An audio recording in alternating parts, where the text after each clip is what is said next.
आजकल की बदलती लाइफस्टाइल और एक ही पोस्चर में बैठे रहने से स्लिप डिस्क की समस्या काफ़ी ज़्यादा बढ़ती ही जा रही है। और स्लिप डिस्क की समस्या इतनी बढ़ती जा रही है कि आज के रेट में 5% की आबादी इस समस्या से जूझ रही है। लेकिन आखिरकार स्लिप डिस्क की समस्याएं क्यों होती हैं, क्या है इसके कारण, क्या है इसके लक्षण और कैसे हम इसका रोकथाम कर सकते हैं, ये हम आज के खास कार्यक्रम में जानने वाले हैं। क्योंकि आज के हमारे खास कार्यक्रम में स्टूडियो में मौजूद है doctor Vinita Kansal. She is senior consultant physiotherapist and as well as ex Apollo Hospital, as well as she is director of Healthy Living Faridabad. आइए जानते हैं। बहुत बहुत स्वागत है मैम आपका स्टूडियो में। थैंक यू स्निग्धा, मुझे शो में आमंत्रित करने के लिए। मैं हूं doctor Vinita Kansal, director healthy living physiotherapy clinic. पहली बात तो स्लिप डिस्क ये एक ऐसी समस्या है जो कि आधी आबादी से गुजर रही है। अब मेन क्वेश्चन ये पुट ऑन करना चाहूँगी कि आखिरकार ये स्लिप डिस्क है क्या है ये बीमारी, क्या है ये टर्म? हमारी रीढ़ की हड्डी छोटी छोटी हड्डियों से मिलके बनती है। दो हड्डियों के बीच में डिस्क प्रेजेंट होती है। डिस्क का मेन काम होता है शॉक एब्जॉर्प्शन एंड स्पाइन को फ्लेक्सिबिलिटी देना।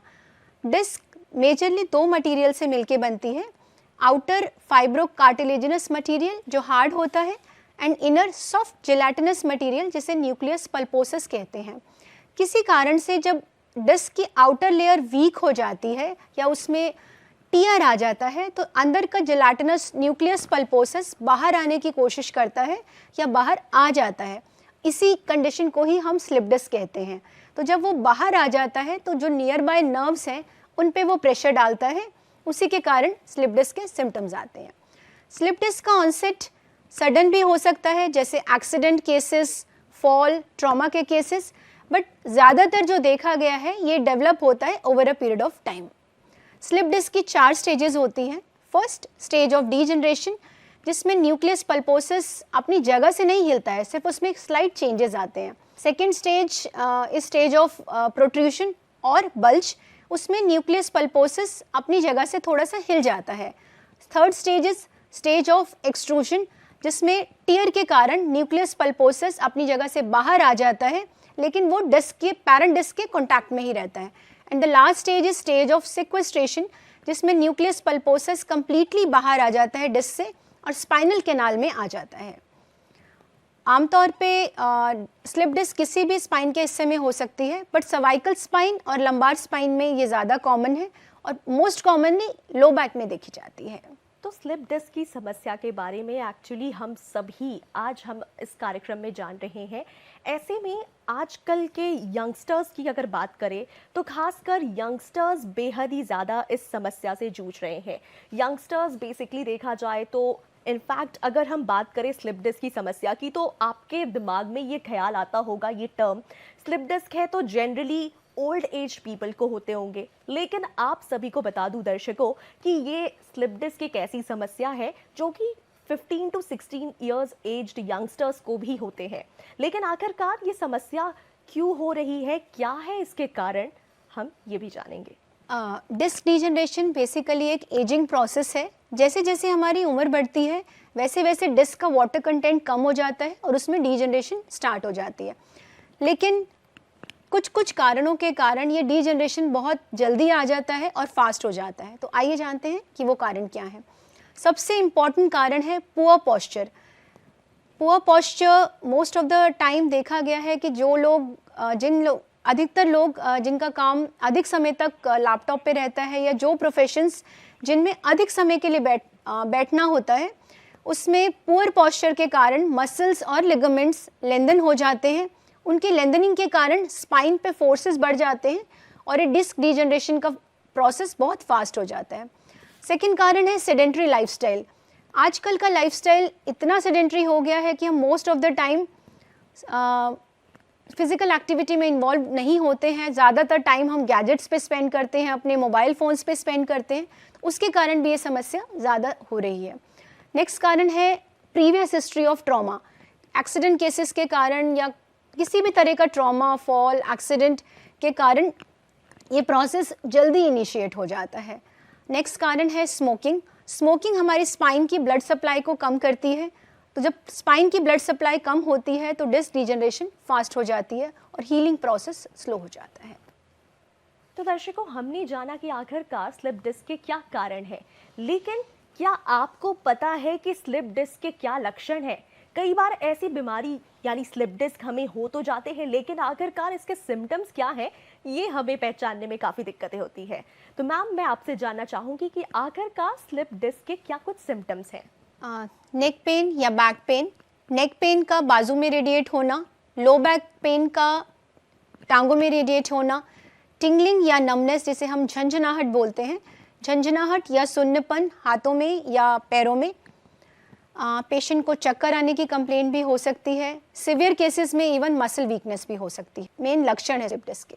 तो हमने सिम्टम्स भी जाना, लेकिन सबसे ज़्यादा ज़रूरी है हमारी नॉर्मल लाइफस्टाइल में डाइट। आखिरकार हम ऐसे कौन से डाइट ले, क्या खाएं हम अपने नॉर्मल लाइफस्टाइल में? खासकर अगर बात करें लाइफस्टाइल की, तो हमारी लाइफस्टाइल काफ़ी बिजी हो गई है। एवरीवन इज़ ऑफिस गोइंग, और ऑफिस के चक्कर में हम अपने डाइट को प्रॉपरली बैलेंस नहीं कर पाते। तो डाइट और बीमारी का काफ़ी बड़ा कनेक्शन होता है।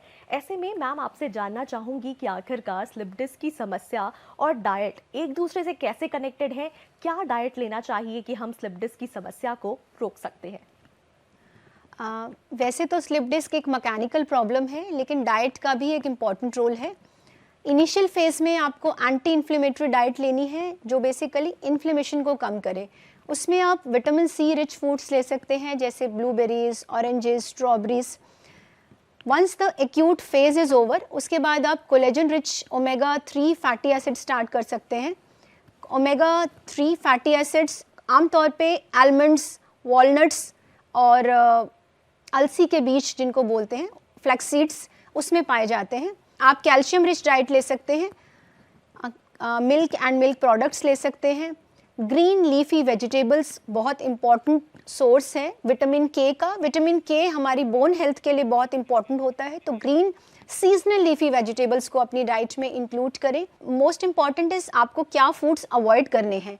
आपको प्रिजर्वेटिव्स वाले फूड अवॉइड करने हैं, प्रोसेस्ड फूड्स अवॉइड करने हैं, जैसे रिफाइंड फ्लोर हो गया, मैदा हो गया, ये सब चीज़ें आपने अवॉइड करनी है। स्वीटनर्स, आर्टिफिशियल स्वीटनर्स आपने अवॉइड करने हैं। बेसिकली जितने भी ये जंक फूड हैं, प्रिजर्वेटिव्स वाले फूड हैं, वो आपको अवॉइड करने हैं, because sugars increases the inflammation. हमारा पर्पस होना चाहिए कि इन्फ्लेमेशन को हमें डाउन करना है। सो जितना आप ये वाले फूड खाएंगे, इन्फ्लेमेशन फर्दर एग्रीवेट होगी और कंडीशन फर्दर एग्रीवेट होती है। सो आपको शुगर लोडेड फूड्स अवॉइड करने हैं।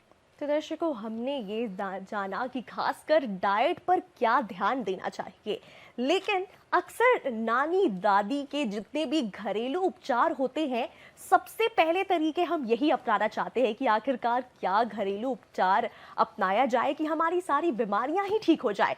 ऐसे में हम जानना चाहेंगे मैम आपसे कि आखिरकार स्लिप डिस्क की समस्या को दूर करने के लिए क्या घरेलू उपचार अपनाया जाए? Basically acute episode of pain में जब आपको सिवियर पेन आए, उस समय आपको कोल्ड पैक लेना है। एक आम धारणा है जब भी पेन होता है हम गर्म की सिकाई कर लेते हैं, हम हॉट पैक ले लेते हैं, वहीं पे हम कंडीशन को बेसिकली ख़राब कर देते हैं। जब भी कंडीशन एक्यूट होती है तो पेन और सूजन वहाँ पे बहुत ज़्यादा होती है, उस समय हॉट पैक लेना बिल्कुल भी एडवाइजेबल नहीं है। एक्यूट सिम्टम्स में आपको कोल्ड पैक लेना है। Cold pack wrapped in a cotton cloth और टॉवल। आप एवरी 1 आवर भी इसको रिपीट कर सकते हैं। 10 मिनट्स तक आपको लेना है for first 2 to 3 days। Once the acute phase start settling down, 3rd और 4th डे ऑनवर्ड्स आप हॉट पैक से स्टार्ट कर सकते हैं। हॉट पैक आपको 10 to 15 मिनट्स के लिए लेना है और दिन में 3 से 4 बार रिपीट करना है। और जब भी एक्यूट सिम्टम्स हैं, आपको उस समय बॉडी को रेस्ट देना है। मोस्ट ऑफ द टाइम देखा गया है, स्पेशली फीमेल्स में हम ये देखते हैं कि फीमेल्स पेन को इग्नोर करती हैं। बेसिकली पेन एक सिम्टम है, एक अलार्म है, उसे हमें समझना होगा। Body is saying that something is wrong, you have to take care. So उस फेज में आपको बॉडी को रेस्ट देना है। जितने ज़रूरी की एक्टिविटीज़ हैं वो ही आपने करनी है। जितना हो सके रेस्ट लीजिए, बेड रेस्ट नहीं, रेस्ट लेना है। आप थोड़ा थोड़ा वॉक करिए, उस समय आपको एलएस बेल्ट लगानी है। बेल्ट लगा के आप जब थोड़ा थोड़ा मूव करेंगे तो डिस्क का लोडिंग होगा, डिस्क का लोडिंग होगा तो डिस्क को न्यूट्रिशन पहुंचेगा, उसका ब्लड सप्लाई इंप्रूव होगा और आपका पेन रिलीफ होगा। तो दर्शकों, हमने घरेलू उपचार भी जाना।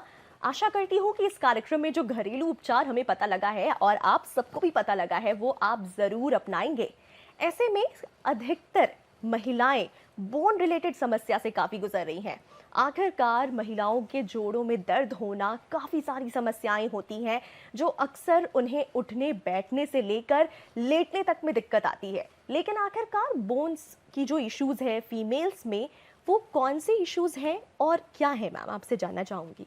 जी, फीमेल्स एक्चुअली अपने लाइफ टाइम में बहुत सारे फेजेस अंडरगो करते हैं, जैसे pregnancy, then delivery, then 40s में मेनोपॉज। सो मेजरली हार्मोनल चेंजेस के कारण फीमेल ज़्यादा प्रोन रहते हैं बोन रिलेटेड इश्यूज़ के लिए। प्रेगनेंसी अपने आप में एक बहुत इंपॉर्टेंट फेज़ होता है जिसमें फीमेल की बॉडी से बहुत सारे बेसिकली न्यूट्रिशन बेबी की तरफ जाता है और फीमेल बॉडी डेफिशिएंट हो जाती है। उस समय समटाइम्स फीमेल्स प्रॉपरली अपना ख्याल नहीं रख पाते। पोस्ट डिलीवरी फीमेल्स का मेजरली फोकस बेबी हो जाता है और अपनी हेल्थ को वो प्रायोरिटाइज नहीं करते। Similarly in the menopause phase hormones secret होना बंद हो जाते हैं और फीमेल हार्मोन्स जो होते हैं वो बोन्स के लिए प्रोटेक्टिव होते हैं। तो जब हार्मोन प्रोडक्शन बंद हो जाती है या कम हो जाती है, फीमेल्स जो हैं वो ज़्यादा प्रोन हो जाती हैं। मोरओवर फीमेल्स अपनी हेल्थ पे प्रायोरिटी नहीं देती हैं। That is also one of the biggest reasons कि females are more prone to bone related diseases. तो आखिरकार महिलाओं में जितने भी ये जोड़ों के दर्द की जितनी भी शिकायतें हैं, आज के इस कार्यक्रम के ज़रिए ज़रूर आप इसे ठीक कर सकते हैं।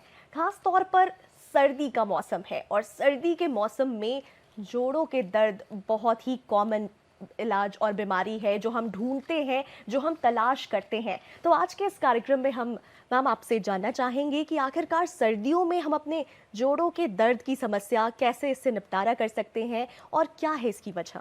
जी, सबसे पहले तो जानेंगे कि आखिर सर्दियों में जोड़ों के दर्द बढ़ते क्यों हैं। बेसिकली टेम्परेचर डिक्रीज होने से एटमॉस्फेरिक प्रेशर डाउन हो जाता है। एटमॉस्फेरिक प्रेशर के डाउन होने से हमारे जो सॉफ्ट टिश्यू स्ट्रक्चर्स हैं, मसल्स हैं, लिगामेंट्स हैं, टेंडन्स हैं, कार्टिलेज है, ये स्वेलअप हो जाती हैं। इसके स्वेलिंग के कारण जॉइंट का प्रेशर बढ़ जाता है। जॉइंट के प्रेशर बढ़ने से नर्व्स की सेंसिटिविटी बढ़ जाती है, जिसके कारण हमारी पेन सेंसिटिविटी बढ़ जाती है। एक दूसरा कारण ये भी है कि जो साइनोवियल फ्लूइड हमारे जॉइंट्स में प्रेजेंट होता है वो थोड़ा सा थिकन हो जाता है। उसकी थिकनिंग के कारण स्टिफनेस इंक्रीज हो जाती है। एक और कारण ये भी है कि जब हम बाहर जाते हैं, बॉडी हीट कंजर्व करने की कोशिश करती है, जिसके कारण ब्लड जो है वो वाइटल ऑर्गन्स की तरफ डाइवर्ट हो जाता है और हमारी लेग्स की तरफ थोड़ा सा कम हो जाता है, जिसके कारण पेन और स्टिफनेस की समस्या बढ़ जाती है। अब इससे बचने के कई उपाय हैं। सबसे पहले तो अपने आप को आप प्रॉपरली वार्म क्लोथ्स में कवर करिए, लेयर्स में क्लोथिंग पहनिए, अच्छे से अपने आप को प्रोटेक्ट करिए। सेकेंडली है प्रॉपरली हाइड्रेटेड रहिए। जितना आप अच्छे से पानी पिएंगे, आपकी बॉडी हाइड्रेटेड रहेगी, उतना ही ज़्यादा आप ठंड से बच सकते हैं। थर्ड सजेशन है कि आप रेगुलर बेसिस पे एक्सरसाइज करिए। जब हम रेगुलरली एक्सरसाइज करते हैं तो हमारी बोन हेल्थ, हमारी मसल स्ट्रेंथ इम्प्रूव रहती है और विंटर का इफ़ेक्ट हमारी बॉडी पे कम पड़ता है। नेक्स्ट है कि जब भी आप वॉक के लिए जाएं तो आप बेसिकली धूप में जाएं। विंटर्स में अर्ली मॉर्निंग या लेट इवनिंग वॉक अवॉइड करें तो ज़्यादा बेटर रहेगा, स्पेशली एल्डरली पीपल। तो आप बेसिकली जब भी वॉक के लिए जाएं आप धूप में जाएं। नेक्स्ट, आप थोड़ा सा धूप डेली अपने आप को ज़रूर दिखाएं। डेली धूप लेने से विटामिन डी लेवल्स आपके मेंटेन रहेंगे और बोन हेल्थ इम्प्रूव रहेगी। नेक्स्ट है विटामिन डी के सप्लीमेंट्स भी आप ले सकते हैं, लेकिन वो आप प्रॉपरली डॉक्टर की गाइडेंस के अंडर ही लीजिए। नेक्स्ट है रेगुलर बेसिस पे आप एक्सरसाइज करें। फिजिकल इनएक्टिविटी ऑलरेडी बढ़ जाती है विंटर्स में, बिकॉज हम लोग बहुत ज़्यादा बाहर वॉक वगैरह के लिए नहीं जाते हैं। सो आप इंडोर रह के ही एक्सरसाइजेस कर सकते हैं। नेक्स्ट है अपना एक हेल्दी वेट मेंटेन करें। अक्सर देखा गया है कि विंटर्स में हम बहुत सारे स्वीट फूड्स या तला हुआ भोजन लेते हैं तो वो उसके कारण हमारा वेट भी बढ़ जाता है, क्योंकि एक तरफ तो हम वॉक के लिए नहीं जा रहे, दूसरा हम एक्स्ट्रा कैलोरीज ले रहे हैं। सो उसको मेंटेन करना बहुत ज़रूरी है। इसीलिए घर पे रह के आप एक्सरसाइज करें, but at the same time थोड़ा डाइट भी लाइट लीजिए। नेक्स्ट है, बॉडी को आप हाइड्रेटेड प्रॉपरली रखें और सूप्स एक्सेट्रा ज़रूर लें, बिकॉज वो आपको बॉडी को इम्यून सिस्टम भी इम्प्रूव करेगा और बॉडी प्रॉपरली वार्म भी रहेगी। सो ये सब टिप्स के थ्रू आप विंटर्स को बहुत हेल्दी वे में मैनेज कर सकते हैं। तो दर्शकों, सर्दियों का जो ये मौसम है काफ़ी ज़्यादा कुछ बीमारियां लेकर भी आ रहा है, लेकिन खासकर आज के हमने कार्यक्रम में जाना कि किस तरीके से हम सर्दियों में खुद की बचाव करके और खुद को सुरक्षित रखकर, खासकर सर्दियों से बचाकर बिल्कुल तंदुरुस्त रह सकते हैं। तो आप भी इस हेल्दी लाइफस्टाइल को बिल्कुल और ज़रूर अपनाएं। तो हम बात कर रहे हैं स्लिप डिस्क की। ऐसे में ये जानना बहुत ही ज़्यादा ज़रूरी है कि स्लिप डिस्क में खासकर क्या इन्वेस्टिगेशंस करनी चाहिए। Slip disc usually clinically easily diagnose हो जाता है। Still investigations are done to confirm the clinical diagnosis. MRI is the first choice of investigation. X-rays, but initial phase में सिम्टम्स नहीं आते, क्रॉनिक फेजेस में एक्सरे में we can see the symptoms. Next is the NCV, जिसमें हम nerve conduction velocities check करते हैं। And the other investigation is EMG, जिसमें मसल स्ट्रेंथ कितना अफेक्टेड है वो पता चलता है। तो ये इन्वेस्टिगेशंस हैं जो हमें स्लिप डिस्क के दौरान पता लगते हैं, जो कि डॉक्टर यूजुअली रेकमेंड करते हैं, सलाह देते हैं। सो जनरली स्लिप डिस्क की समस्या में अक्सर जो जितने भी पेशेंट्स होते हैं वो अक्सर बेल्ट लगाते हैं या बेल्ट का इस्तेमाल करते हैं। कई बार पेशेंट्स जो हैं वो सालों साल तक बेल्ट्स लगाते हैं, लेकिन क्या ये हद तक कितना सही है, ये हम जानना चाहेंगे मैम आपसे। स्लिप डिस्क के एक्यूट फेज़ में बेल्ट लगाना बहुत ज़रूरी है। बेल्ट बेसिकली आपको प्रोटेक्शन देगा उस फेज़ में और इंजरी को फर्दर प्रिवेंट होने से रोकेगा। लेकिन अक्सर देखा गया है कि पेशेंट्स सालों तक बेल्ट लगा के रखते हैं, उसका बहुत ज़्यादा नेगेटिव इम्पैक्ट आता है उनकी हेल्थ पे। कंटिन्यूसली बेल्ट लगाने से हमारी मसल्स और वीक होती चली जाती हैं और सबसे बड़ा नुकसान होता है कि पेशेंट मेंटली बहुत डिपेंडेंट हो जाता है बेल्ट पे। जब भी वो बेल्ट नहीं लगाते हैं they don't feel secure. So patients को बेल्ट सिर्फ एक्यूट फेज़ में लगानी है। एक्यूट फेज़ मतलब जब सडन उनको बहुत ज़्यादा पेन आएगा तो इनिशियली उनको बेल्ट लगानी है। बेल्ट लगानी है वॉकिंग के टाइम पे या जब वो अपनी एक्टिविटीज़ कर रहे हैं जिसमें उनको ज़्यादा देर तक खड़े होना है या चलना है। ड्राइविंग या ट्रैवलिंग के टाइम पे आपको बेल्ट लगानी है। धीरे धीरे आपको बेल्ट को वीन करना है। Basically after 2 to 3 weeks of acute episode धीरे धीरे बेल्ट का यूज़ कम करना है। बेसिकली आपको बेल्ट तब सिर्फ ट्रैवलिंग या ड्राइविंग के टाइम पे लगानी है। तो दर्शकों, ज़्यादातर अमूमन ज़िंदगी में ऐसे ही कुछ होता है कि हम कहीं ना कहीं डिपेंडेंट हो जाते हैं, और ऐसे ही स्लिप डिस्क की समस्या में भी जो पेशेंट्स हैं वो बेल्ट पे डिपेंडेंट हो जाते हैं। बट दर्शकों, आपको ऐसा बिल्कुल नहीं करना है। जैसा कि अभी फ़िलहाल मैम ने बताया कि जब भी आप एक्टिविटीज़ करें तब ही बेल्ट का इस्तेमाल करें, जब भी ज़रूरत हो, ज़रूरत के हिसाब से। और साथ ही साथ आप दर्शकों की तरफ से भी दिमाग में कई सारे सवाल आते ही होंगे, और ये एक सबसे कॉमन सा सवाल है, रात के वक्त सोने का पोस्चर। क्योंकि रात के वक्त जब हम सोकर सुबह उठते हैं और उसके बाद जो दर्द होती है उससे काफ़ी सारे इश्यूज होते हैं, जिसकी वजह से हम फ्रेशनेस फील नहीं कर पाते हैं। तो आखिरकार मैम, स्लिप डिस्क की समस्या में सोने का पोस्चर क्या होना चाहिए?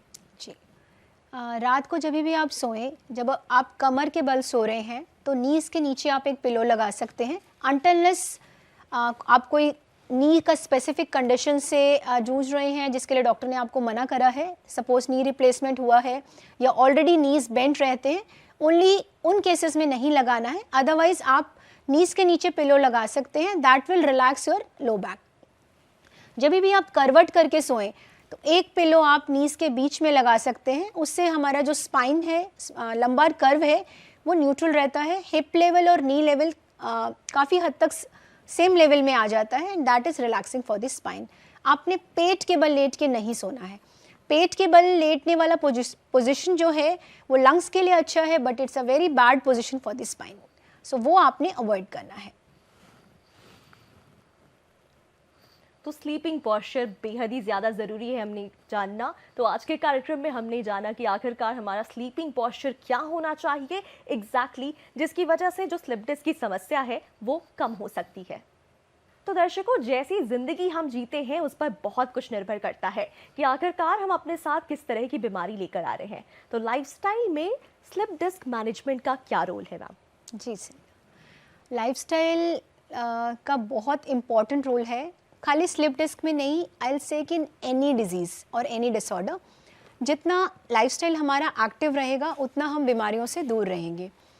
जब हम lifestyle, a healthy lifestyle basically includes regular exercise, a healthy diet and a positive frame of mind.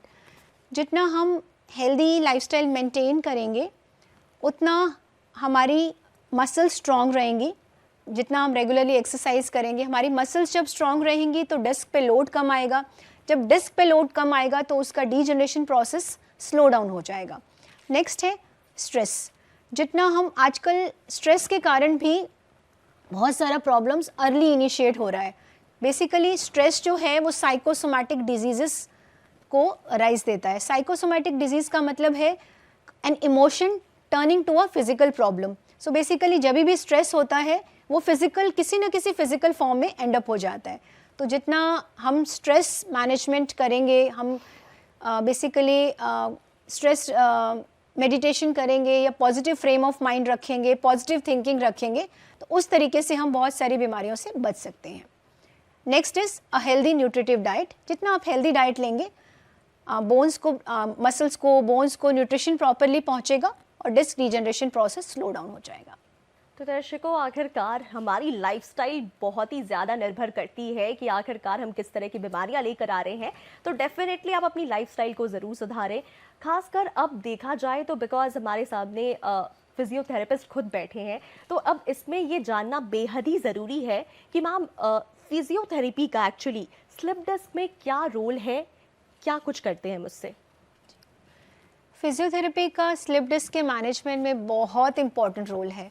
Basically ये 2 कंपोनेंट्स में डिवाइडेड रहता है, preventive aspect and therapeutic aspect. Preventive aspect में पेशेंट को कम्प्लीटली एजुकेट किया जाता है regarding the condition, regarding the dos and don'ts, उनको क्या करना है, क्या नहीं करना है, क्या पॉस्चर्स उनके लिए ठीक हैं, क्या पॉस्चर्स उनके लिए ठीक नहीं हैं, उनको कैसे सोना है, कैसे चलना है, कैसे बैठना है, कैसे लैपटॉप पे वर्क करना है, उनका वर्क स्टेशन कैसा होना चाहिए। होम मेकर्स के लिए घर की जितनी भी एक्टिविटीज़ हैं, इवन कुकिंग से लेके और उनकी जितनी भी एक्टिविटीज़ हैं, उनको किस तरह से मॉडिफाई करा जा सकता है कि आपकी स्पाइन भी हेल्दी रहे, आपकी एक्टिविटीज़ मैनेज भी हो जाए, but at the same time वो मूवमेंट सेफ हो। नेक्स्ट आता है ट्रीटमेंट अप्रोच। ट्रीटमेंट अप्रोच में बेसिकली इनिशियल फेज़ में जब पेशेंट पेन में होता है तो हम बहुत सारी मशीन्स और टेक्निक्स के थ्रू पेन को ट्रीट करते हैं, जिसमें हम बहुत सारी फिजियोथेरेपी की मशीन्स मोडालिटीज़ यूज़ करते हैं। Once the patient pain is control, then we start with the strengthening program of the patient. Strengthening program में बहुत तरह की एक्सरसाइजेस कराई जाती हैं पेशेंट को। एक्सरसाइजेस कराने से पेशेंट का मसल स्ट्रेंथ इंप्रूव होता है, फ्लेक्सिबिलिटी इंप्रूव होता है, न्यूरोमस्कुलर कोऑर्डिनेशन इंप्रूव होता है। ये सब पैरामीटर्स जब इम्प्रूव हो जाते हैं तो chances of getting the episode again becomes minimal. तो आखिरकार अब बेहद ही ज़रूरी सवाल है, अक्सर हम सर्जरी से बहुत डरते हैं, लेकिन स्लिप डिस्क एक ऐसी समस्या है, आखिरकार ये किस लेवल पर स्लिप डिस्क आ जाए कि हमें सर्जरी की ज़रूरत पड़ जाए? तो ये जवाब जानना चाहूँगी मैं आपसे। जी, surgery is rarely indicated in slip disc. Basically surgery hardly more than 95% of the cases conservatively manage करे जा सकते हैं। सर्जरी के बेसिकली कुछ सर्टेन इंडिकेशन हैं, उन्हीं केसेस में सिर्फ सर्जरी इंडिकेटेड होती है, जैसे sudden episode of severe muscle weakness, saddle anaesthesia, मतलब सेंसेशन जो है एनल रीजन में वो चली जाती है, and involvement of the bowel and bladder. इसका मतलब है कि पेशेंट का यूरिन पे और मोशन पे कंट्रोल जब अफेक्ट होना शुरू हो जाए, only in those cases surgery is indicated. Otherwise rest of the cases को हम इजीली कंजर्वेटिवली मैनेज कर सकते हैं। कि हमारे दर्शकों के लिए क्या खास मैसेज है आज हमारे लिए मैम के पास? मैं ये कहना चाहूँगी कि एक हेल्दी लाइफस्टाइल मेंटेन करिए, थोड़ा समय अपने लिए भी निकालिए। मॉर्निंग में जल्दी उठिए, एक्सरसाइज करिए, योगा करिए, प्राणायाम करिए, थोड़ा मेडिटेशन करिए। प्राणायाम और मेडिटेशन आपके स्ट्रेस लेवल्स को लो लाएगा। जब स्ट्रेस लेवल्स लो रहेंगे तो बहुत सारी चीज़ें लाइफ में अपने आप ठीक होती चली जाती हैं। एक अच्छा डाइट लीजिए। अक्सर देखा गया है कि हम सब काम कर रहे होते हैं लेकिन अपनी डाइट को इग्नोर कर देते हैं। तो डाइट को इग्नोर मत करिए, अपने आप को प्रायोरिटाइज करिए, हेल्दी डाइट लीजिए, पॉजिटिव थिंकिंग रखिए हमेशा। जब आप पॉजिटिव थिंकिंग रखेंगे तो लाइफ के सारे फ्रेम्स में आप पॉजिटिविटी लाएंगे। You will attract success, you will attract abundance in your life. So stay healthy, stay happy.